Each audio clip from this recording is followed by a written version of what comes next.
অন্তর্বর্তী সরকারের সময় ব্যাংকে সন্দেহজনক লেনদেন দ্বিগুণ হওয়া টাকা পাচারের ইঙ্গিত বলে মনে করেন বিশ্লেষকরা।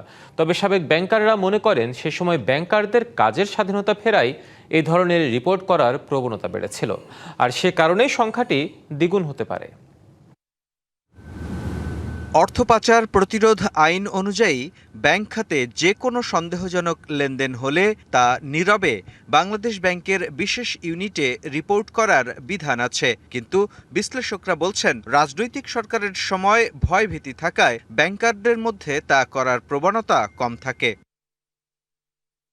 2024-25 অর্থবছরে সন্দেহজনক লেনদেন বেড়েছে আগের বছরের চেয়ে প্রায় দ্বিগুণ।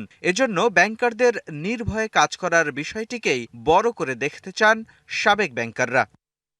সব ভয়ভীতির ঊর্ধ্বে থেকে এসটিআর করতে হবে। কাউকে এসটিআর করার মতো ট্রানজাকশন আপনি করছেন না, you will be personally liable. এই বিষয়টা সচেতনতাটা বেড়েছে। ওই সময় যেহেতু কোনো রাজনৈতিক সরকার ছিল না, ব্যাংকগুলো হয়তো ভয়ভীতিহীন ভাবেই সাসপিশিয়াস ট্রানজাকশন রিপোর্টিং করেছে, সেই কারণে বাড়তে পারে। তবে অন্তর্বর্তী সরকারের সময় সন্দেহজনক লেনদেন বৃদ্ধির বিষয়কে এতটা সাদা চোখে দেখতে নারাজ বিশ্লেষকরা। তাদের সন্দেহ, সে সময় বড় অঙ্কের অর্থ পাচার হয়েছে। যত ট্রানজ্যাকশনই হবে সেটা তো বিএফআইউর উপর দিয়েই হবে, এবং তারা তো প্রত্যেকটা ট্রানজ্যাকশন দেখতে পারে। তার মানে হলো তখনকার সময়ে আমাদের ওই মানি লন্ডারিং কমেনি, বঞ্চ মানি লন্ডারিং যে প্রভাব ছিল সেটাই কন্টিনিউয়াস ছিল। নগদ নিয়ে এলো হার না মানা হার অফার। সর্বনিম্ন 10,000 টাকা রেমিটেন্স নগদে পাঠালে থাকছে স্বর্ণের হার জেতার সুযোগ। এবং যাদের এগেইনস্টে এলিগেশন আসছিল তাদের এগেইনস্টে আমরা কোনো ধরনের অ্যাকশন নিতে দেখিনি।